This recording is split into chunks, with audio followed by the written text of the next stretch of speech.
Bonjour Monsieur Brotte et merci de votre participation à ce deuxième épisode du podcast Admirare.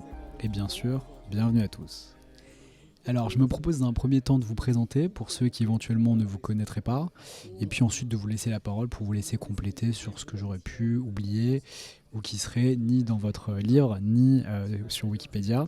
Wikipédia qui d'ailleurs fait l'objet d'une entrée assez drôle dans le livre. On aura peut-être l'occasion d'y revenir ensemble.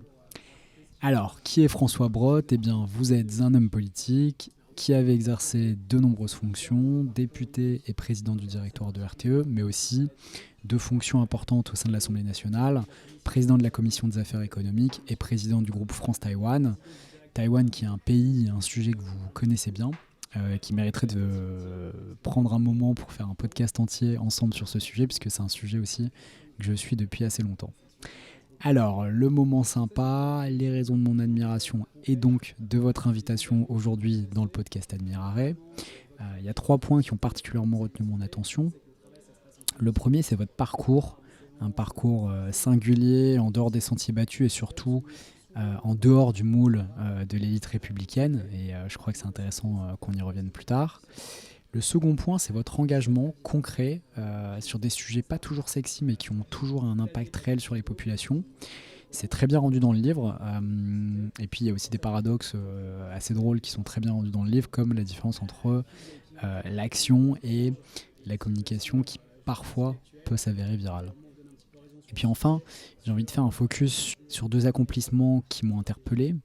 Tout d'abord, la trêve hivernale énergie, que peu de gens connaissent, mais qui correspond à l'absence de coupure d'eau toute l'année et à l'absence de coupure de gaz et d'électricité pendant l'hiver, qu'on peut, à mon avis, largement mettre à votre crédit. Et puis enfin, le pilotage de la loi Florange, un accomplissement non négligeable, puisque c'est la loi qui permet la reprise de sites industriels menacés de fermeture par leurs propriétaires, et donc qui permet ainsi de contribuer à la sauvegarde de l'emploi, mais aussi des capacités industrielles stratégiques ou des savoir-faire.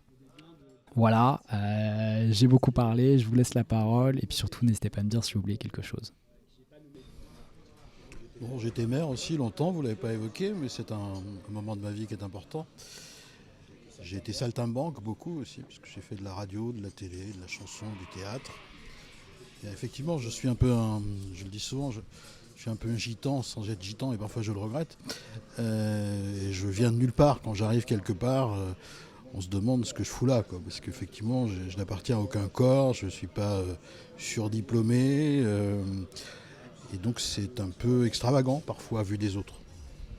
Donc c'est un parcours de l'école de la République, je le revendique parce que je pense qu'il doit donner la possibilité à tout le monde de se dire qu'il y a plein de trucs possibles, quoi.